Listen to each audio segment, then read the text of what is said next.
do transporte aéreo à prevenção de acidentes domésticos pelo fisioterapeuta. Seja muito bem-vindo, seja muito bem-vinda a mais um podcast Helper Kids Talk. Eu sou a Ana Luísa, a tia Ana, sou fisioterapeuta e hoje estou muito bem acompanhada do também fisioterapeuta Sérgio Feitosa. Sérgio, muito obrigada por ter aceito meu convite, por estar aqui e por a gente falar desse tema que, ao mesmo tempo que traz muita curiosidade para muitas pessoas têm muitas dúvidas do que fazer e que também a gente precisa aprender muito para quando acontece esses acidentes, a gente saber o que fazer. É isso aí, Aninha. Boa noite, bom dia, boa tarde, a hora que vocês assistirem aí. Será um episódio muito legal, compartilhar um pouco do nosso conhecimento aí do dia a dia. Hoje eu falo que é muito importante as famílias estarem atentas ao que o seu filho está fazendo dentro de casa, como ele está sendo coordenado dentro de uma escola, o aporte que ele tem de cuidados em todos os locais, né? Porque qualquer situação hoje é risco. E vemos aí na mídia muita tragédia. Sérgio, vamos começar falando um pouquinho sobre o transporte aéreo, né? Então, o Sérgio é fisioterapeuta e ele faz parte do transporte aéreo. A gente sabe que as grandes ou as melhores empresas aí hoje fazem questão de ter um profissional como fisioterapeuta, com todas as suas especialidades, né, na parte de ventilação, da parte ventilatória, da intubação, enfim, de todo cuidado que você precisa ter com o paciente. Mas a gente sabe também que ainda não é regulamentado pelo nosso conselho. Mas mesmo não sendo regulamentado pelo nosso conselho, as grandes empresas entendem a importância de ter um fisioterapeuta dentro do transporte. Então, explica um pouquinho como foi esse caminho, como que outros profissionais podem conseguir entrar num transporte, né, fazer parte da equipe do transporte, e quais são todos esses desafios que vocês enfrentam no transporte, principalmente nesse que você faz, que é o aéreo. É isso aí. Hoje eu falo que foi um desafio para minha carreira, um divisor de água muito grande, porque sempre atuei em hospital, em UTI, emergência, e desde a minha formação, apaixonado pela adrenalina, fui buscar algo, depois de 15 anos, né, que pudesse trazer uma reciclagem, uma atuação diferente, um desafio novo profissional. E aí surgiu, em 2020, com a pandemia, a oportunidade de participar de uma equipe de fisioterapia para fazer o transporte aéreo dos pacientes, até então com Covid. Pois foi bem divulgado nossa profissão, isso aí é maravilhoso. Eu falo que o fisioterapeuta cresceu muito a notoriedade dele na mídia por conta dos cuidados do paciente em Covid. E foi aí que nós adentramos esse novo mercado, ainda não regulamentado, como você falou. Estamos batalhando bastante junto, não somente ao Conselho, mas Ministério da Saúde, porque tem que ter portaria que nos habilita estar presente para todo o Brasil. Então, hoje, somente as grandes empresas, como você deu exemplo, que valorizam uma equipe que tem uma qualidade acima para cuidar do amor de alguém, que aí com isso eles fizeram a nossa equipe crescer. Então, hoje temos fisioterapeutas atuando em algumas empresas particulares, fazendo esse transporte. E foi um novo mundo, porque quando a gente pensa uma UTI no ar, ela é totalmente diferente de um hospital. E a nossa realidade também é assim. Porque você, dentro de um hospital, quem conhece, quem já presenciou, mesmo não sendo da área da saúde, sempre tem gente par, tem 1, 2, 3 trabalhando junto. E quando você trabalha no transporte aéreo, nós trabalhamos somente com 3 profissionais, que é o médico, o enfermeiro e o fisioterapeuta. Então, ali a nossa equipe já é uma equipe mais enxuta. E os desafios já começam aí, porque são N tarefas para conseguir realizar um transporte, desde a montagem das nossas mochilas, do preparo do nosso voo, conhecer um paciente apenas por informações de papel até então nos deixa apreensivo. Então é um desafio poder se inovar dentro de uma situação que você não conhece. Então foi assim, não tinha nada de literatura, não tinha fisioterapia sendo divulgada nesse transporte, e aí nós entramos como um bandeirante. Abre caminho em meio às matas para aprender o que nós conseguimos fazer até hoje, já depois de 4 anos, com muito amor, que é trazer os pacientes com cuidado, com muita segurança, e com isso a gente trouxe inúmeros casos de crianças, bebês, adultos, idosos. Então isso aí vem trazendo uma grande população de transporte que nós participamos, em que valorizou bastante a minha profissão. Que coisa boa, né, gente? A gente saber que, além da gente ter o médico, né, muito bem preparado, o enfermeiro muito bem preparado, a gente tem um fisioterapeuta, que é o grande responsável hoje em todas as unidades de terapia intensivas, né, de todas as emergências, cuidando da ventilação daquele paciente, né? Então, para vocês entenderem, somos nós, dentro dos hospitais, que cuidamos aí da respiração de vocês. Como que vocês estão respirando, se precisa de mais oxigênio, de mais parâmetro, de mais pressão, de menos pressão, grosseiramente falando, para vocês poderem entender. Se chegou a hora de vocês tirarem, né, com o paciente que está entubado, se chegou a hora do paciente tirar o tubo da boca, somos todos nós que fazemos isso. E junto ali, ajustando tudo que precisa para que o paciente respire da melhor forma possível, tenha toda a sua capacidade pulmonar e que realmente fique como a gente quer, estável e bem para a sua família, né? Então, realmente, eu imagino o desafio que é você receber um paciente com 3 profissionais, com tantas coisas que vocês precisam pensar e, ao mesmo tempo, ter todo o cuidado possível para que aquele transporte aconteça, que o paciente chegue em total segurança e estável, porque esse paciente já é um paciente de muito risco, aonde ele tem que chegar, aonde é o destino dele no hospital que ele está indo, né, nesse transporte, né? É bem isso mesmo, Aninha. Que você pensa que um paciente que está dentro de uma UTI, ele está grave. E você tirar ele de uma UTI para transportar a outra, imagina os riscos que isso já acaba se apresentando para só o simples fato de tirar de uma UTI. Então, nós temos que estabilizar muito o paciente. Então, quando recebemos essa questão da transferência, do transporte, o relatório, muitas vezes, ele não vem com todos os pontinhos que a gente precisa, profissionalmente falando. A gente precisa de sinais, parâmetros, mas é aquele Kinder Ovo. Chega no destino, na origem, muitas vezes não tem nada daquilo que foi escrito. Então, eu falo que a importância de você ter uma bagagem profissional de emergência, de UTI. Eu lembro lá atrás, em 2000, em Guaraná-com-Rolha, quando eu entrei a primeira vez... Não entrega a nossa idade, nem jamais. a minha, principalmente. Eu só ia falar quando eu entrei em uma UTI e o receio de encostar em qualquer que seja material, equipamento ou até mesmo no paciente e gerar um risco para ele. Então, quando a gente pensa lá atrás, foi um preparo psicológico, com certeza um preparo que você vai tendo da parte profissional, então, a sua habilitação, seu manuseio, o seu cuidado, o seu constante estudo e aprendizado para que apresentar para aquele momento a melhor técnica de escolha. Então, isso aí foi aonde que veio trazendo a bagagem para até onde hoje eu consegui alcançar a fisioterapia do transporte. Porque não tem a internet no meu jato funcionando lá, que eu possa ligar para algum colega, pedir uma ajuda, tira uma dúvida, tia Ana, para mim aqui na ventilação, que eu não estou sabendo. Não dá. Lá eles não colocaram Wi-Fi para eu poder ter isso. Então, e nem tem tempo para isso, né? É resolução rápida. É rápido. Então, eu tenho que ter aquelas caixinhas com vários cartõezinhos, plano A, B, C, D. Isso é legal, porque isso estimula você a buscar mais conhecimento, incentiva você a continuar procurando a melhor forma de cuidado para aquele paciente crítico. E o maior prazer nosso, depois de um tempo do transporte dessa solução, é a devolutiva da família. Fotos, mensagens, porque você entende que todo aquele esforço, que uma missão aí de transporte eu levo de 12 a 16 horas.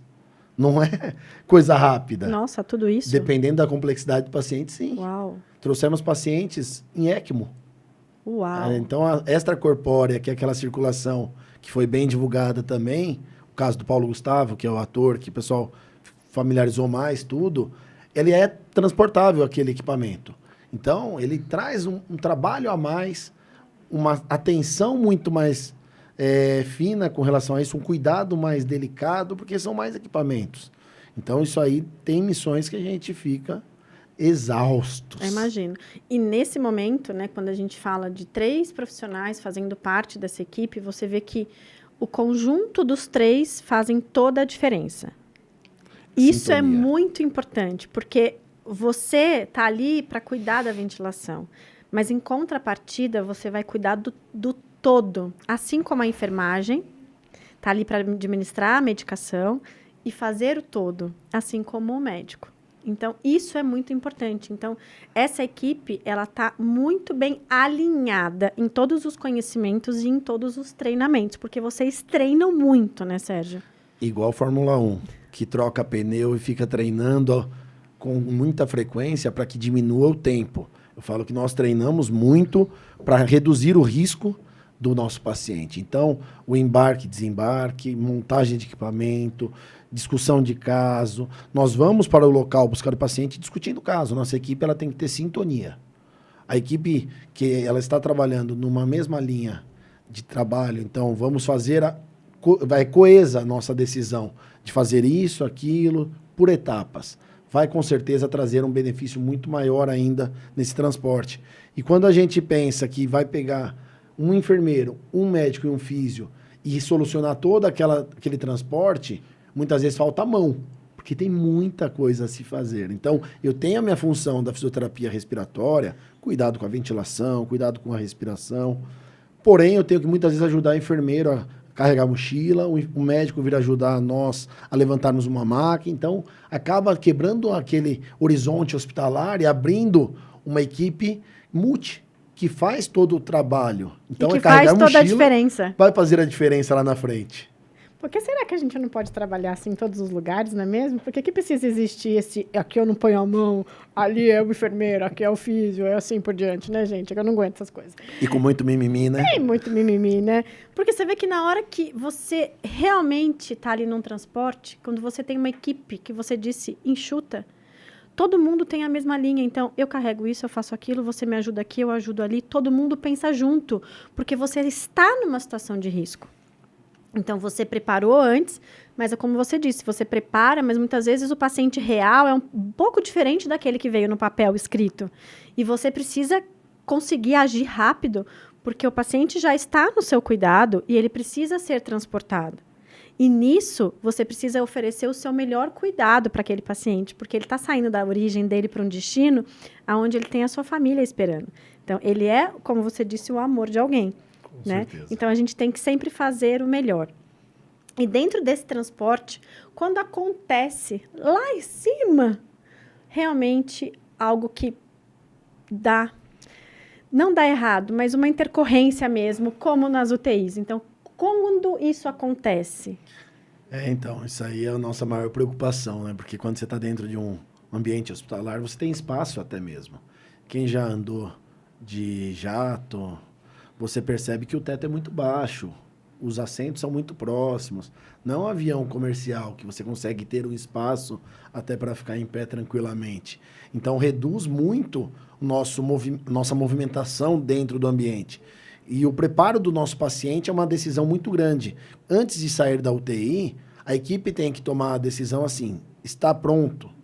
Tem certeza? Se um das três pontas não tiver com convicção que aquele paciente pode sair, a gente revisa todas as etapas para poder trazer essa estabilização. Porque no ar é difícil, é estreito, é você trabalhar de joelho no corredor da aeronave.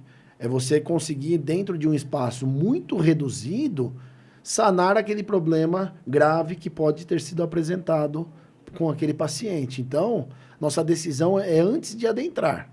Na aeronave, a gente quer minimizar ao máximo o risco de ter alguma intercorrência. Então, até nós colocarmos esse paciente dentro da aeronave, a gente vem revisando o ABCDE toda hora, via aérea, respiração, circulação, como que está a parte cardíaca, neurológica.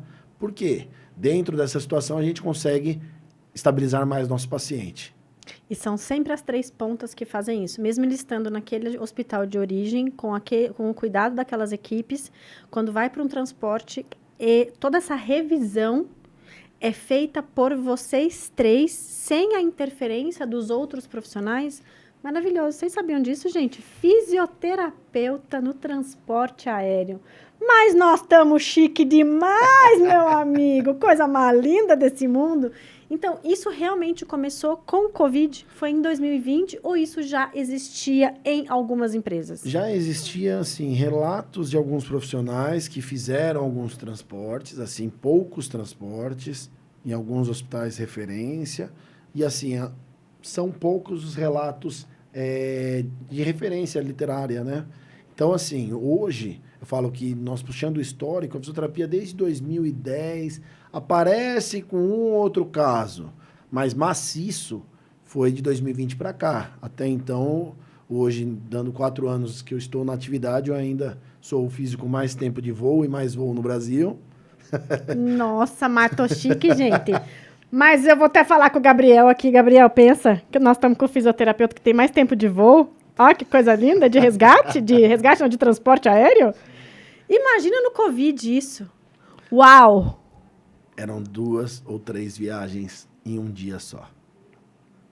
Uau! Emendar viagem é mais cansativo, mas... É porque você, assim, não tem só a sua parte física, né? Tem todo o risco que você tem que minimizar para esse transporte acontecer e você tem que pensar muito em tudo que você acabou de falar, que vocês precisam, essas 3 pontas, estarem alinhados e cada um tinha a sua gravidade.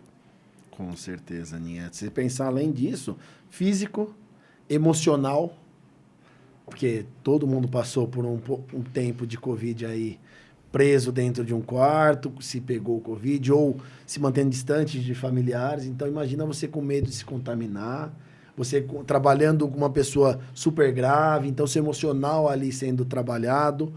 As questões físicas também, que é altitude, temperatura, pressão atmosférica. Tem algumas situações que ali, para nosso organismo também, aquela pressãozinha no ouvido, clássica. São algumas situações físicas que a altitude nos apresenta, né, para o nosso organismo. Então, isso aí também traz um desgaste.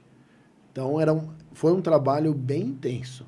Eu falo que foi satisfatório ao extremo conseguir trazer todos sem nenhum ter intercorrência ou perder a vida, né? Mas, com certeza, nós perdemos mais cabelos do que eu já não tenho. Ô, Sérgio, e assim, além de toda a parte que é relacionada à profissão, à técnica, vocês também precisam conhecer muito da aeronave, muito do voo, muito de tudo que pode acontecer ali no ar, tirando o risco do paciente, né? Existem outras coisas que vocês também precisam conhecer. Não é só simplesmente pegar a mochila por nas costas e ir, né?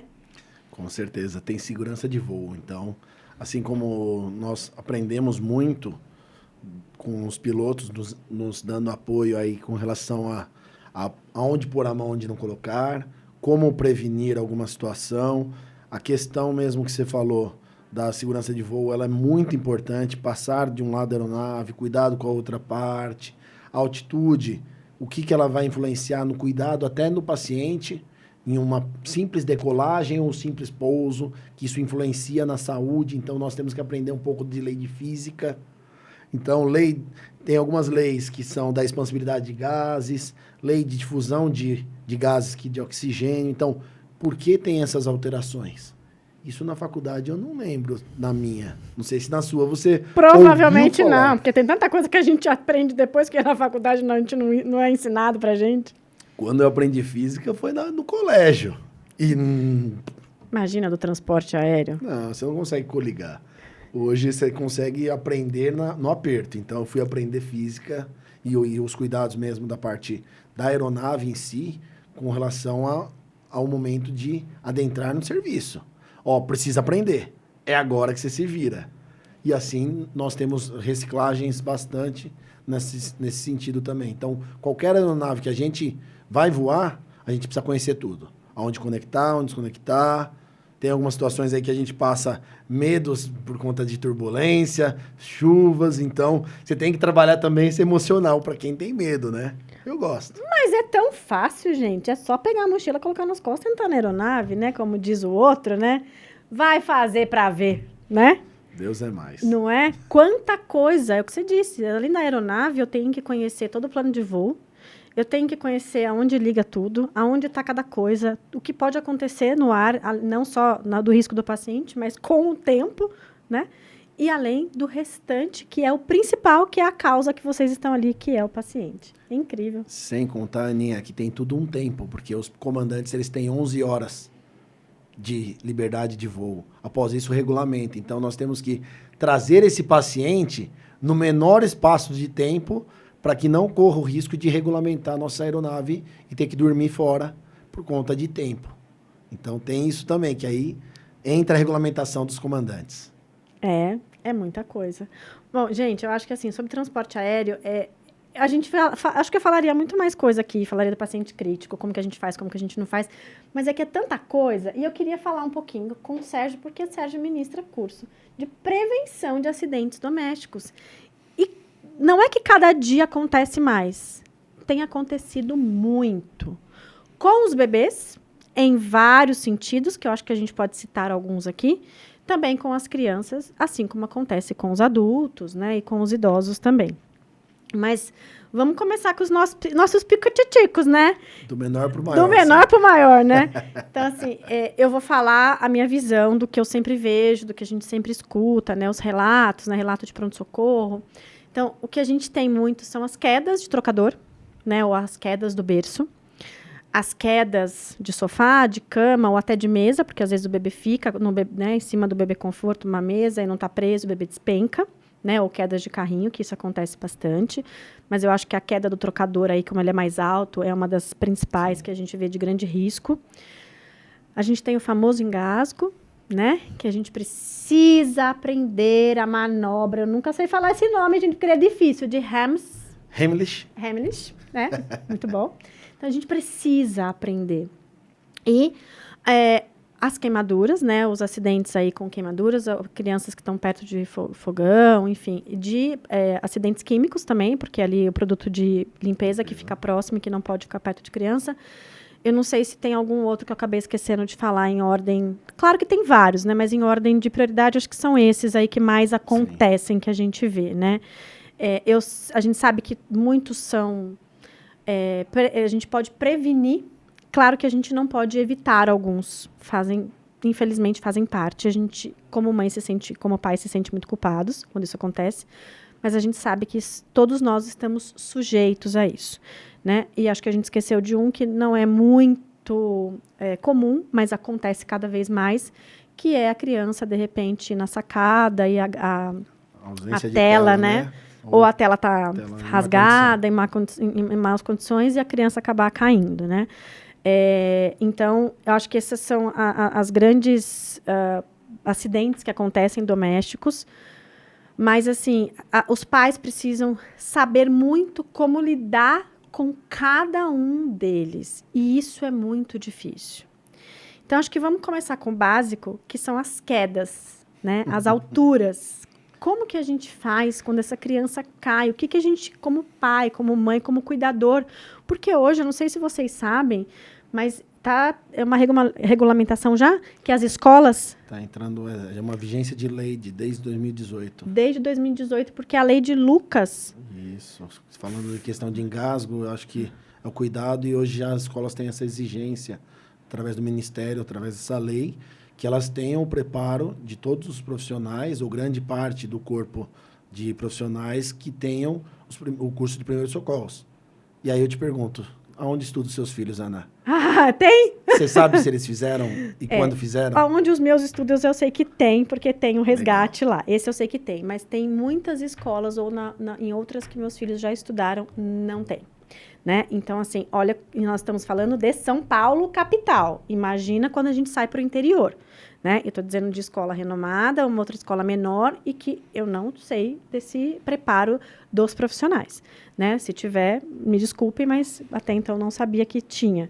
Então, isso, o quanto é importante a gente saber que os profissionais, onde existem crianças sendo cuidadas por terceiros, as pessoas precisam saber como socorrer até com que o resgate chegue e a criança seja transportada para o hospital.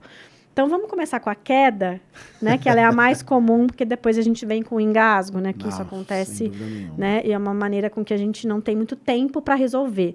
Então, a queda, o que os pais precisam olhar, os cuidadores, o que é importante, o que não é importante, o que corre, o que não corre para o hospital de urgência. Legal. A questão das quedas hoje, nós vamos pensar na questão de trocador, né? O trocador, ele sempre tem o bebê, o trocador e um responsável, ele não está lá sozinho. A questão de, olha, eu só vou virar e pegar a blusinha, o pagãozinho, o talco. Essa virada, muitas vezes a criança no seu desenvolvimento, que é o que você fala bastante no seu Instagram, é a questão das fases. Então a fase de rolar, ela é muito rápida. E elas estão vindo, essas crianças, tem umas que estão turbinadas. Com 2 meses, 3 meses, controla o pescoço, eu falo assim, meu Deus do céu, eu vou atender respiratório, eu falo assim, olha, esse bebezinho tá com o pescocinho duro. Coisa mais linda. Eu pergunto, tem 6 meses? Não, tem 3. Eu falo, nossa, mas tá durinho. Então, tá seguindo tia Ana, certo? Claro. Todas as técnicas que você passa, claro, o pessoal tá dando check. Tá, exatamente. Então, assim, essa questão de subestimar que ele não vá se movimentar é um risco. Então, sempre previna de não deixar ele sozinho. Olha, eu tenho que, às vezes, sair, colocar ele dentro do carrinho ou levar ele com você. Ah, mas é só aqui, ó, um passo. Nesse um passo, vai para a cabeça no chão. E aí a questão, foi para o chão. Altura. A primeira coisa que a gente tem que ter é uma noção de altura para relatar ao médico quando adentrar a unidade hospitalar. Mas assim, não precisa desesperar. Caiu. Observar. Se a criança está com a fisionomia normal, não está apresentando nada diferente do normal, se está chorando, o olhar, se o olhar ele continua acompanhando com você, apesar de muito pequeno, ele às vezes tem um olhar um pouco mais perdido, mas comparar com aquilo que você realmente já conhece do seu filho ou da criança que você está cuidando, isso é bem importante para a gente entender se ele não apresenta uma crise de ausência, uma crise convulsiva, por conta do impacto, que pode ocorrer, tá ok? E a região onde foi o impacto direto, o ideal é a gente colocar, como a avó fazia, a faca. Mas gelo local. Então, levaram gelo dentro de uma sacolinha, um paninho, proteger a região, se não tiver ferimento com sangue, e com esse gelo você vai prevenir a lesão de crescer a lesão, desculpa, o edema. Então, o galo, vulgo galo, é com gelo que a gente acaba reduzindo um pouco ele. E aí vamos observar, o que pode acontecer? Pode vomitar? Pode vomitar, mas não é porque bateu a cabeça que ele vai vomitar ou não vai vomitar. Pode acontecer? Pode, Sérgio. Olha, e o que eu faço? Já corro para o hospital? Não, calma. Não deixa ele dormir. Essa frase é a clássica. Pode, se ele for 3 horas da manhã, foi numa mamada e você deixou ele virar, ele caiu da cama, deixa ele dormir. Se ele estiver com sono, observa ele. E aí você vai monitorar, porque nem Deixa dormir, mas não tira o olho do bebê. Não é ele dormir. Ele, não você. Você tem que estar ali olhando para ver se nenhuma alteração de comportamento esse bebê vai apresentar. Se não fica agitado, porque uma agitação, se não é por hábito, pode ser um reflexo dessa cabeçada. Olha, ele tá tranquilo, não tá tremendo, não tá com choro agudizado. Então, ele tava dormindo, deixa dormir, você fica observando durante um bom período. E amanhã cedo, observa como que ele se comporta. Tá se alimentando normal, de manhã cedinho, tá legal. Eu vou falar com a minha pediatra. Eu vou relatar a situação para ela. Porque muitas vezes os pais querem sair correndo, e muitas vezes eles não sabem nem para onde vão. Chegam num pronto-socorro, não sabem relatar nada, então por isso que tem que saber bem da bagagem, do que aconteceu, como você prestou cuidado e aonde você encaminhou. É importante levar ao hospital ou é muito importante levar ao pediatra. Uma das duas situações é legal por você não ser da área da saúde e não conseguir observar alterações que sejam menores, tá? Então eu sempre oriento, não precisa correr, observa, mas transporta com segurança. E se acalma, né? Porque naquela correria, naquele nervoso do que aconteceu, a gente muitas vezes sai correndo e é o que você disse, acaba esquecendo de fazer o principal, que é observar. Então, o que é muito importante na queda, se a criança está com sono, deixa dormir, mas vocês fiquem acordados, olhando para aquele bebê por um longo período. Observem como está o olhinho do bebê, se a fisionomia dele está normal, como o Sérgio acabou de falar. Observem se ele tremeu ou se o choro está diferente. E aí, se acalmem, peguem o bebê e levem para uma avaliação. Isso é muito importante. Faz toda a diferença. E traz tranquilidade. Exatamente. Então, vamos tranquilizar todo mundo, porque acontece. Não é para uma, acontecer. Não é uma, não é mas duas. Mas acontece. E infelizmente acontece, né? E agora falando do famoso engasgo, né? A criança engasgou. Comeu um pão, engasgou com miolo. Comeu uma salsicha, engasgou. Comeu... criança começando a comer, engasgou com um pedaço de carne. Enfim, né? E são as crianças um pouquinho maiores. O bebezinho é o clássico leite, né? O bebê é o clássico leite, né? Não tem como. O que a gente faz? O que é importante e que precisa ser feito imediatamente? E isso vai valer, claro, que para criança maior, para o adulto, para o idoso, né? É uma manobra que é feita e que isso salva vida. Com certeza. Eu tenho um amigo que recentemente estava almoçando com um amigo numa churrascaria aqui em São Paulo. Os dois médicos, de repente ele olhou e falou, nossa, esse cara tá estranho. Eles estavam comendo carne, né? Esse cara tá estranho. Quando ele olhou, o cara tava engasgado. Ele saiu correndo e foi lá e fez a manobra. Pô, soltou na hora, ufa. Mas se você não tem uma pessoa ali preparada, até alguém desconfiar que o cara tá engasgando, já foi, o cara já tá roxo e... É tarde demais. Pode ser tarde demais.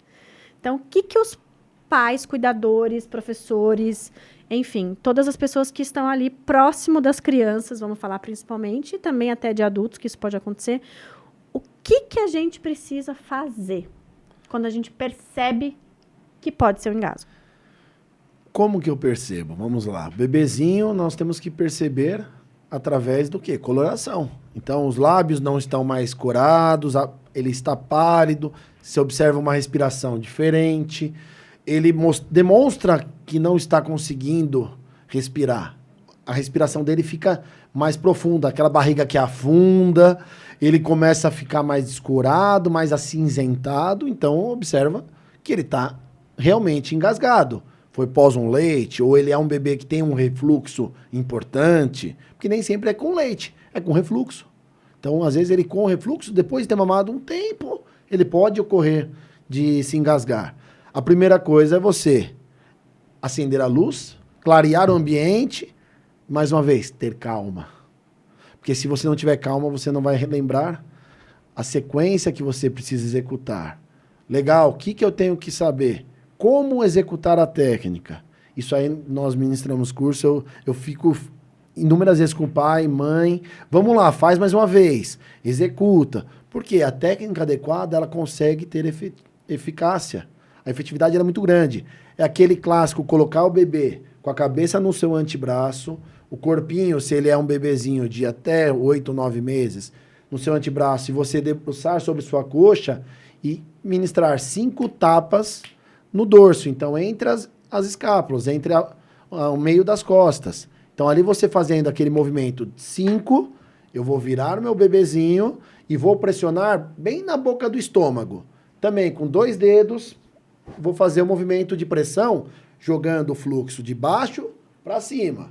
De maneira que eu consiga jogar aquela pressão abdominal para expelir o leite, o conteúdo que está sufocando ele. Então, você precisa colocar o bebê, a boquinha dele O rosto dele tem que estar na sua mão, Isso. o restante no seu antebraço, e você tem que estar apoiado numa região firme, que no caso é a sua perna. Com certeza. Ou numa cadeira, ou no chão, você se posicionar de forma que ele esteja seguro. Porque senão ele pode cair ainda do seu braço e você não vai ter o posicionamento adequado para realizar a manobra. Então ele tá de barriga para baixo. Isso. Aí depois que você fez esses 5 movimentos que você até falou, né, entre aspas, um tapa, que você tá ali, Isso. você vai virar ele de barriga para cima. Exatamente. Aí eu faço No colo? No antebraço também, de novo. Continua Colo aqui. do antebraço.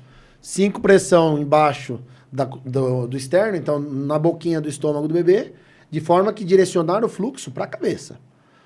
E aí, toda vez que eu observo, eu vejo a boquinha se tá com alguma coisa que eu consiga visualizar, que esteja sufocando ele. Quando a gente fala do bebezinho, a maioria das vezes é leite. Então, não chorou. Quando eu paro? Quando ele chorar. Porque senão ele continua realmente ainda engasgado. Eu retorno. Posição, barriga para baixo, 5 movimentos. Barriga para cima, 5 movimentos, até que ocorra o choro. Esse é o nosso primeiro cuidado, que é a manobra adaptada para os bebês de desengasgo, que a gente acaba executando. Não é tão bebê, já tem às vezes a questão de uma criança que já está na fase de introdução alimentar. Estou aprendendo esses termos Olha que bonitinhos. chique. Você viu só? Eu sei que isso aí também é muito agora divulgado, de vamos introduzir mais cedo, eles comem independente, tem uma sigla em inglês aí que eu já não O aprendi. BLW. Aí já é muito mãe, eu não consegui ainda pegar. Mas que também tem essa questão, o corte do alimento adequado. Isso é muito importante, né? É igual, por exemplo, que citando a uva. A uva tem que ser cortada da maneira correta, porque dependendo de como a gente corta a uva, o bebê pode sim engasgar, por causa do formato que ela tem. Então, você tem que cortar certo. Vocês têm que aprender sim, não é? Dá lá pro bebê comer. Não é assim que funciona. Então, a gente tem que cortar certo, porque se acontecer, ela desce. O bebê não engasga. Olha só a importância até do corte quando você vai oferecer e dar na mão do bebê. Não é de qualquer maneira, né? E assim, por mais que seja a independência do bebê naquele momento, você tem que observar. Não é só dar e sair. Os vilões, eu falo, uva, salsicha, criança com pipoca. Pipoca. Nossa, pipoca O milho, ele tem o formato certinho, como o do amendoim, que vai lá pro pulmãozinho, fecha o pulmão, não ventila, ele não respira e ele morre. Então, assim, isso é importante. Estou fazendo uma criança um pouco maior, que já dá uma introdução alimentar, e eu consigo visualizar o alimento na região da cavidade oral, na boca. Eu tenho uma estratégia que eu sempre oriento que não pode faltar. É o gancho. Você tem que puxar em gancho. Ou, se for uma boca um pouco maior e está muito mais próximo, em pinça. Por quê? Eu posso correr o risco de empurrar mais aquele alimento e o que estava ainda meio engasgado, engasga de vez. O que estava meio ventilando, não ventila mais. E a pinça é importante, me corrija se eu estiver errado, você vem na lateral da boca e traz. Você não vai reto na boca, né? Você vem pela lateral e traz. E aí a pinça é no meio, né? O ganchinho você vai lá pelo canto mesmo para poder tentar trazer o alimento de uma vez. Não conseguiu, continua a manobra. Porque em algum momento você consegue, com a pressão da tosse, expelir. E eu continuo sempre a observar. Coloração, boquinha do bebê vai estar corada ou não, se o objeto saiu, se saiu alguma coisa, e ele começar ou chorar, ou se é uma criancinha um pouco maior, balbuciar, se você perceber que ele está tossindo, porque não é engasgo, tosse. Tosse é uma forma de começar uma defesa do nosso organismo. Se está tossindo e eu estou ouvindo, a pessoa pode ter engasgado e com certeza às vezes ela está engasgada. Só que ela está conseguindo executar a respiração e a pressão para expelir aquele objeto. Tá fazendo a defesa, né? Isso, porque senão às vezes as pessoas... tá tossindo, já dá água, dá leite. Aí você joga para baixo aquilo que poderia estar sendo retirado. Falo que quebra um pouco dos paradigmas de vovos. Calma. E outra, não dá tapa nas costas quando a pessoa está engasgada sentado. Deixa a pessoa tossir primeiro. Porque no tapa que eu dou nas costas, às vezes eu jogo a carne lá onde estava Saindo, eu tampo o buraco. Olha para você ver como o detalhe faz a diferença, né? Então, esse dobraço, a gente vai usar até aproximadamente quanto tempo, Sérgio? Que você, Do claro que braço depende até- do tamanho do bebê, né? Tem uns bebezinhos Que plus são aí, grandes, que vem né? uns plusão Não dá, grandão, né? não Não dá. dá. Mas assim, até 8, 9 meses, eu acho que ele consegue. Se é um bebezinho menorzinho, uns pigzinho, aí é 1 ano.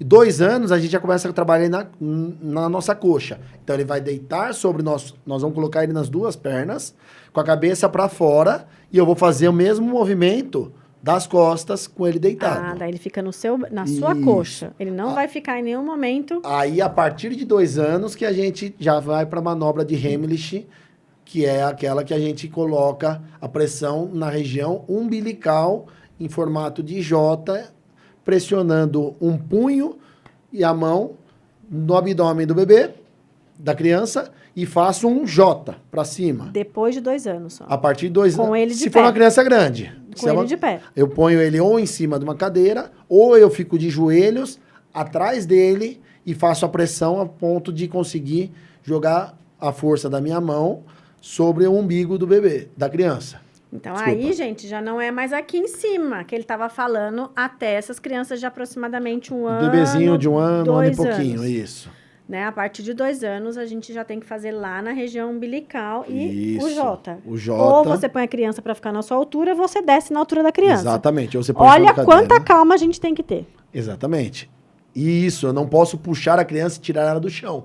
E se eu virar, eu não posso virar ele de ponta cabeça? Não vai sair, eu acho, né? Não tem gente que faz isso? Vira de ponta cabeça. Chacoalha, pega Não- pelas não pernas. pode, Aí né? você imagina só, piora ainda mais uma situação. É. Então, as crianças, a gente já faz essa manobra como adaptação. E por isso que veio a Lei Lucas. É o menino que foi comer um simples hot dog num passeio com uns amiguinhos da escola, engasgou com uma salsicha e ninguém sabia executar uma manobra de cuidado como esse. 8 aninhos, virou um anjinho. Então, assim, depois disso aí, eu falo que as mães procuram bastante agora os cursos, e isso é fundamental. Ah, mas nunca vai acontecer? Acontece. Hoje a mídia mostra todo dia uma policial, um bombeiro salvando um bebezinho, mas e se não tiver no seu caminho esse dia essa pessoa? Ou se eu estou almoçando com você, como você mesmo relatou, e você engasga por falta de conhecimento, às vezes perdemos uma vida, né? Isso é muito legal. E por uma manobra que ela é fácil de ser executada, se ela for executada com calma, com segurança e eu saber todos os passos. E para que eu saiba todos os passos, a gente precisa treinar. E para a gente treinar, a gente precisa fazer curso. E isso é muito importante, porque você pode estar numa festa de aniversário e um amiguinho da escola, do seu filho, ou do filho de um amigo seu, apresenta isso, ou qualquer outra pessoa de qualquer idade apresenta, e você fica meio... E aí, o que está acontecendo? Isso. É Faz isso. rodinha e ninguém resolve. Exato. A gente tem que saber o que fazer, como fazer e trazer segurança. Não é algo muito fácil, porque na hora a gente sabe que a emoção vem e a gente fala, e agora? É manter a calma e pensar quanto tempo tem essa criança. Sim. Eu preciso fazer aqui em cima na boca do estômago, eu preciso fazer lá no umbigo do bebê, da criança, no caso, né? A tomada de decisão. Ou do adulto, né? Sim. Se for, né, um adulto. Como que eu posso fazer? E isso eu acho que, por exemplo, vale muito. Eu sou pequena, sou baixinha. Então, se for uma pessoa muito alta, a minha manobra não vai ser eficaz. Se sua técnica não estiver adequada, com certeza, mas você pode desengasgar tranquilamente Posso? uma pessoa grande. Mesmo estando uma pessoa grande? Porque você vai usar seu corpo contra o dele. Então, você não vai levantar a pessoa. Você vai gerar pressão na barriga da pessoa. Adorei saber disso. Você consegue. Nós vamos fazer um curso aí legal e você vai fazer em mim. Porque eu fico sempre pensando isso, porque você é pequenininha, né? sei, Sou baixinha. Aí você fala assim, você pega uma pessoa grande, como que você faz? Né? Se bem que se eu pensar, eu vou estar no umbigo já da pessoa. É um umbigo. Né? Você vai estar no ângulo melhor que muitos, entendeu? Você já vai ter conseguido alcançar o umbigo facilmente. Bom, você vê, gente, como a gente descobre cada coisa e em cada detalhe. E isso a gente fala no todo, né, Sérgio? Você cuidar de um paciente, seja ele com risco maior, com risco menor, enfim. Em qualquer situação. Você estar com uma outra pessoa, a gente não sabe o que pode acontecer. Exatamente. Então, a gente poder ter técnicas que nos ajudem, seja nós profissionais da área da saúde, que nós temos obrigação, na verdade, a gente ter técnicas para que a gente consiga fazer e ajudar é essencial. E como leigo, também, porque é o que você disse. E se você não tiver um desses profissionais que sabem dessas manobras do seu lado, como é que você faz? É isso aí, faz toda a diferença, né? Não é algo que tem que ser da área de saúde, e sim saber executar uma técnica. E essa técnica, com preparo, todo mundo consegue. Salva vidas, salva ou da sua família ou da família de alguém, e previne muitas situações. Como nós estávamos falando de prevenção, você começa a olhar com uma visão mais crítica para algumas situações. Uma alimentação deitada, um corte mal feito do alimento, você está num ambiente, você às vezes está no restaurante, eu comendo, às vezes eu observo as pessoas ao redor, e eu posso identificar alguém engasgado, sem realmente ela ter nem pedido ajuda. Isso é gostoso, é prazeroso você conseguir estender o cuidado ao próximo. Porque você ajuda, né? Exatamente, você cuidou, a missão, né? É uma missão. A missão de vida é cuidar do próximo. E aí, até estendendo, quando você diz da forma de cortar os alimentos, eu vou até puxar isso um pouquinho do que eu sempre falo, são os bebês aí sendo indicado para eles, com 4 meses, realizar a introdução alimentar. Eu falo que quem faz isso, infelizmente, é um profissional da saúde e que os pais realmente ficam numa situação, e aí, o que eu faço? Mas olha quanta coisa está por trás. Isso que a gente está dizendo aqui de um engasgo. Tem outras milhões de coisas por trás disso, né? Não é só o engasgo, mas puxando para isso, a criança não está nem sentada. Não tem controle do pescocinho muitas vezes. Não tem nem controle do tronco. E aí vai comer com o pescocinho meio torto. Ou vai jogar lá para trás e abrir muito a via aérea dele. Então... Que é outra coisa que a gente tem que tomar cuidado. Aproveitando que a gente não falou dos bebês, que a gente vai falar ainda dos queimados, né? E dos produtos de limpeza, a gente não falou uma coisa que é divulgada e, ao mesmo tempo, me parece que não é divulgada. Bebês piquititicos, os piquititicos aí, os menorzinhos, né? Aí nesse primeiro mês de vida, principalmente, que ele tem um pobre controle desse tronco. Como que eles ficam nessa posição do bebê conforto? E os pais têm que se atentar a essa posição, porque senão eles ficam assim, ó, com a flexão da cabeça. E aí, o que acontece quando fecha? Porque a gente fala assim, né? Fala muito nesses primeiros meses da morte súbita, o bebê só pode dormir assim, não sei o que, fala muito disso. Mas a gente esquece que no transporte, se eu não me atentar no bebezinho que está no bebê conforto, a posição que essa cabeça tá, o que vai acontecer com o bebê? Exatamente. O que vai acontecer com a via aérea desse bebê? Não só no bebê conforto, como no carrinho. Muitas vezes vai passear no shopping, põe aquela tela fechada e deixa seu bebezinho com um monte que mãe gosta de cobrir, né? Adora pôr um monte de enxoval em cima. Fica lindo, aquele bebê de foto. Só que muitas vezes não observam como está posicionado esse simples bebê. Um travesseiro cotovelando o pescoço para frente e a mantinha cobrindo ele. Como é que você vê quando você descobre? Gente, parece que... imagina, tia Ana, isso daí é bobagem, isso não acontece. Isso acontece. E no bebê conforto, com os bebezinhos pequenos. A gente tem que se atentar à posição dessa cabeça em relação ao bebê conforto, né? E também foi o que o Sérgio falou, essa flexão muito exagerada e também essa extensão muito exagerada, porque, gente, respira assim, vamos lá, fica 5 minutos aqui com a cabeça lá para trás respirando. Daqui a 30 segundos no máximo, você já pediu arrego. Que é a mesma coisa de você ficar aqui travando a sua via aérea, não tem como. Então, a gente também tem que se atentar, porque é outra coisa que, muitas vezes, quando você olha, deu ruim. E é triste, porque trabalhando em emergência, muitas vezes chega a mãe desesperada lá na porta, o bebezinho no colo desfalecido, né? Então, isso aí é uma coisa prevenível. A gente pode prevenir. Eu falo, a prevenção ela ocorre. Ela ocorre em várias situações, né? De cuidado dele. E aí, falando agora de uma maneira um pouco mais geral, mas também muito perigosa, que são as próprias queimaduras que acontecem e os produtos, né? Que muitas vezes os pais têm mania, porque vende, né? Na garrafa de Coca-Cola, na garrafa de não sei o quê, na garrafa de água. E quando você vê, a criança já foi ali e já fez um estrago. Quando a gente percebe o que a gente faz... Seja na queimadura, que é algo muito triste, quando acontece, e aquelas queimaduras aí de 3º grau. Nem me fala, me arrepia só de pensar já as que eu vi aí na situação do E dia a dia. nessa de produtos de limpeza, no caso. Bom, a questão da queimadura, eu falo que a prevenção ela é muito importante para as mães e responsáveis que usam fogão. Fogão, panela, cabo para fora, boca de fogão. Se tem 4, usa as do fundo para fazer seu alimento com sua criança, sempre em casa.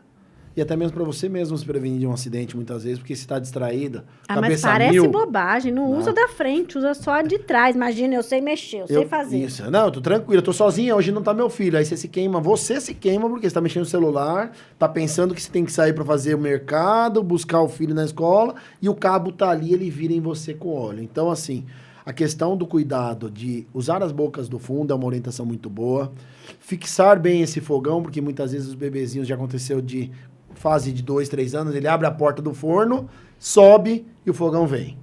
Então, assim, uma fixação muito boa. Usar aquelas travas de porta, de armários, também para tentar inibir essa abertura dos locais. Produto de limpeza sempre no alto, pelo amor de Deus. Infelizmente, tem essa questão das garrafas PET. Eu falo que isso aí é uma coisa que ocorre com frequência e na casa de todo mundo. Na minha ajudante, ela adora usar minha garrafinha pequena de água para fazer uma mistura dela, que só ela sabe, e deixa lá. Eu falo, olha, pelo amor de Deus, vamos jogar fora. Porque qualquer dia eu vou tomar. E eu não tô longe de ser criança. Mas no cansaço, no automático, na distração. Então, você imagina uma criança que você começou a dar um refrigerante, ele vê aquela garrafinha de um Guaraná e vê dentro do armário de limpeza que está com um removedor. Ele vai tomar. Então, assim, a primeira coisa que o pessoal sempre orienta, e eu gosto de orientar, é o seguinte: levar ao hospital, com certeza. Não adianta, vou provocar vômito, vou dar leite. Tem que levar ao hospital. Na embalagem vai ter que ele consumiu. Se não tiver descrito, você levar para informar que o hospital ele vai entrar em contato com o CEATOX, que é o Centro de Referência de Intoxicação. E aí eles, para cada produto, eles têm uma solução. Então eles vão orientar, olha, faça tal procedimento ou realiza tal procedimento. Nunca dar nada além daquilo que ele já tomou, porque você pode piorar uma situação. Você pensa, se ele começou a tomar cândida e queimou só uma região e der um outro líquido, pode ser que aquela parte que ainda não tinha sofrido com a queimadura, com outro líquido ele possa vir a apresentar uma queimadura ainda maior. Então, essa questão de levar ao hospital para cuidado, ele é muito importante. Esse aí não tem como não ser na hora, com o produto que está. E se você, com certeza, conseguir já informar para o médico da questão do que foi ingerido, isso vai facilitar para que o CEATOX ele consiga orientar o melhor procedimento de cuidado. Mas a prevenção, né? Vamos fechar os armários, produtos químicos sempre em cima, numa altura que eles não alcancem. Se não tem o armário de cima, 2, 3 tranca de armário, que é aquelas que vende na internet, mais barata até a mais cara, você escolhe e sempre ficar atento. Sem contar o balde com meia água que o bebezinho vai. A cabeça é mais pesada, tia Ana? E o que ela faz com o corpo? Gente, por favor, cuidado com esses baldes, mesmo que tenha só um pouquinho de água. Vaso sanitário. E eles se afogam, gente. Pelo amor de Deus. Isso é outra coisa que a gente acabou não falando, que é afogamento, né? Eu já jogo... Do produto químico eu já venho pro balde, que fala da questão do afogamento, então, a prevenção. Olha, produto químico... Ouviram, né? Não é para dar nada. É ir para a emergência junto com o produto que você viu, que você desconfiou, né? Às vezes a gente nem vê que a criança tomou. E aí, falando da queimadura. Na queimadura faz o quê? Também não faz nada e leva para o pronto-socorro. Uma das coisas que eu falo que não faça é pôr pó de café e açúcar. Porque o pessoal gosta de temperar. O pessoal tempera manteiga. Falo, pessoal, não tempera a queimadura. Porque vai chegar no hospital... Dependendo do nível da queimadura, eles vão ter que esfregar e vai gerar ainda mais dor para a criança. Então, o ideal, não coloca pano seco, porque o pano vai colar. O pessoal vai pôr uma gaze, chega lá, tem que tirar. Então, assim, a ideia é o quê? Não colocar nada a não ser que você tenha uma pomada específica de pasta d'água, que é para queimadura simples. A queimadura primeiro, até um 2º grau, ela vai proteger até você deslocar ele para o hospital. Porque ele vai precisar de uma medicação para dor, uma avaliação muito bem se foi uma extensa queimadura. Uma de 3º grau, ela é muito grave. Aí é socorro urgente, sem nada além Nada. Exatamente. Ah, olha, queimou. Não coloca pano seco. E de preferência não põe a mão que dói. Pega a criança da melhor forma possível e faz o transporte. Quer hidratar? Pano molhado, tudo bem. Pode colocar um pano molhado sobre a ferida para acalmar a criança, úmido, gelado, tudo bem. Mas não vai ser aquilo que vai tratar. Aquilo vai amenizar um pouco da dor da criança, mas tem que ficar úmido, tem que ficar jogando água. E queimou com óleo, tá pegando fogo, não joga água na criança, pelo amor de Deus. Nossa Senhora. Porque vai deformar ela inteirinha. Ouviram, gente? Pegou fogo, abafa. Ele precisa de oxigênio, o fogo. Se você cobrir, ele para de ter oxigênio, apaga o fogo. Nunca joga água, nunca joga nada em cima do fogo. Por favor, gente. Nós estamos falando do resultado da queimadura e a criança queimando. Deforma, exatamente, deforma. Então, atenção. E o afogamento, que pode ser nesse balde de água, pequeno, pouca quantidade de água, ou realmente pode ser numa piscina. Aí entra a questão de começa a já ficar mais grave, né? Porque depende do grau do afogamento, ele vai ter uma parada cardíaca. Então, aí entra nas manobras de ressuscitação cardiopulmonar, que também é uma técnica que nos cursos nós ministramos, que é muito importante a gente citar e informar e também praticar. Até o resgate chegar. Porque quando o resgate chega, você minimiza todo o risco daquela criança ter uma grande sequela ou aquele idoso. Então, cada segundo, eu gosto de levar um cérebro que eu tenho para mostrar, cada segundo uma região morre se não tiver o fluxo de sangue. Então, para isso, o meu cuidado sendo imediato, eu previno que aquela sequela possa ser maior do que ela não ter sido socorrida. Ótimo. Tá? Então, o afogado, se ele está balbuciando, ele não está completamente afogado. Eu vou para a manobra de desengasgo. Porque se ele engasgou com água, a gente tenta fazer a manobra a ponto dele expectorar, soltar aquilo que possa gerar um quase sufocamento dele. Se não responde, não acorda, tá mole, ou não responde por ser já uma criança maior, aí é manobra de ressuscitação. Aí a gente identifica uma parada através de posicionamento dos dedos, a gente mostra os sinais e o que você tem que fazer para ir corrigindo aquela situação triste que está ali. E a calma tem que vir nesse momento de novo. E aí a gente sempre tem que lembrar, claro que a gente faz isso quando a gente tem um afogamento já com a criança desacordada, que a gente precisa, porque isso é extremo, não é para ficar parado olhando para a criança sem saber o que fazer, né? A gente tem vários relatos de bombeiros, né, de polícia, alguém ligando e a pessoa fazendo as manobras que a pessoa está informando, faça assim, faça assado, e o quanto até o bombeiro chegar, até o resgate chegar, aquilo ali fez toda a diferença.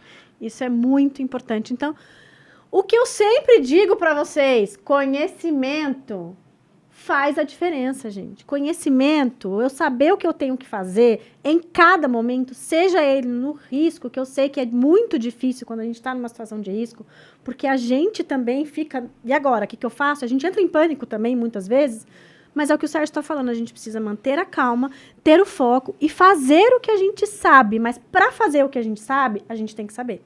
Por isso que conhecimento é vida. Por isso que o conhecimento, a orientação correta, ela faz toda a diferença na vida de todo mundo. Do bebê que está crescendo, em todas as fases, em todos os riscos que podem acontecer, faz muita diferença. Então, o que a gente vê? Muitas vezes você está em casa, ou você está tranquila trabalhando, a criança está com a babá, ou a criança está na escola, acontece um engasgo desse com a criança, o que eu faço? Como eu faço?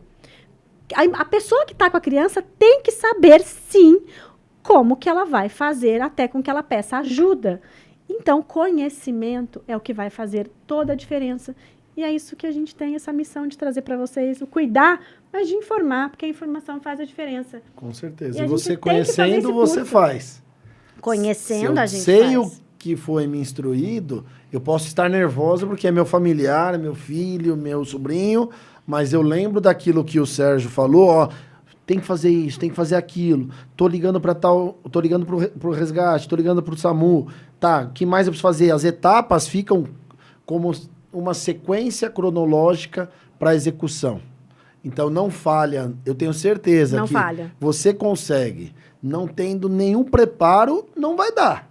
Mas se você tiver o conhecimento, a prática, a mão na massa, no boneco, se um dia tiver que socorrer alguém, com certeza você vai conseguir. Então, conhecimento, gente, conhecimento faz a diferença. Aí eu pergunto para vocês, vocês sabiam de todas essas informações? A gente falou aqui de muitas coisas, mas eu tinha que falar do resgate aéreo, né? Do resgate, não, desculpa, do transporte aéreo. Eu tinha que falar o quanto a fisioterapia está atuando nisso, mas ao mesmo tempo eu tinha que trazer essa informação para vocês de como a gente pode prevenir ou quando eles acontecem, o que a gente pode fazer com os acidentes domésticos. Como que a gente pode ajudar e minimizar todos os riscos e, ao mesmo tempo, socorrer aquela criança, ou aquele adulto, ou aquele idoso. Porque essas manobras todas, ou esses cuidados todos, servem para todas as idades. O que vai mudar muito é essa manobra de engasgo, mesmo quando as crianças são menores, aí, principalmente menor de 1 ano e meio, que muda um pouco da posição. O restante, os cuidados, eles vão valer para todos. Isso é muito importante. Eu fico muito feliz de ter você aqui comigo. Sérgio, temos que trazer mais informação para essas pessoas. Exatamente. Temos que fazer coisas aqui que as famílias precisam ver, porque informação é tudo. E ficaram temas passados, não falamos de convulsão, de como cuidar numa convulsão, pós-convulsão. Se a gente for bater um papo aqui extenso, falta ainda tempo, porque tema temos bastante. Vivência, tristes vivências, né? Alegres também, graças a muitas, Deus. Muitas. Satisfatórias. Isso faz muita diferença, né? E eu falo que receber essa mensagem que você disse, né? Quando você transporta um paciente e a família te manda uma mensagem ou te manda uma foto de como o paciente está, você fala... Valeu a pena. É isso, né? Exatamente. Sérgio, muito obrigada Imagina, por você ter vindo, né, se dispor a estar aqui, passar tanto conhecimento. Obrigada por ser das referências no transporte aéreo como fisioterapeuta. É um orgulho. Fico muito feliz de ter você aqui, de estar orientando o que a gente pode fazer, que os pais saibam que existem cursos que eles precisam fazer, que é importante. Que é importante quando você matricula o seu filho no berçário, numa escola, que você saiba se existe esse cuidado, quem são as pessoas referências caso aconteça uma dessas coisas, porque pode sim acontecer aonde tem criança. Muito obrigada. Imagina, foi um prazer imenso poder reencontrar você depois de alguns aninhos, participar do seu podcast da tia Ana, maravilhoso. O tio Sérgio veio tentar trazer um pouco da vivência do cuidados com relação ao primeiros socorros. Eu acho que isso aí é fundamental. Como você disse mesmo, os pais têm que estar atentos aonde estão as crianças, no colégio, nos locais, em locais públicos que tem recreação, porque isso acaba acontecendo e fará toda a diferença. Uma pessoa instruída, além dos próprios pais. Então, venham conosco aí, que isso aí traz com certeza um horizonte gigantesco de amor. E, com certeza, muitas vidas serão multiplicadas de salvas, multiplicando aí essa informação. Obrigada, Obrigado, Sérgio. Aninha. Gente, eu espero que vocês tenham gostado de toda essa nossa conversa. Não esqueçam de comentar, compartilhar e eu te vejo no próximo episódio. É isso aí.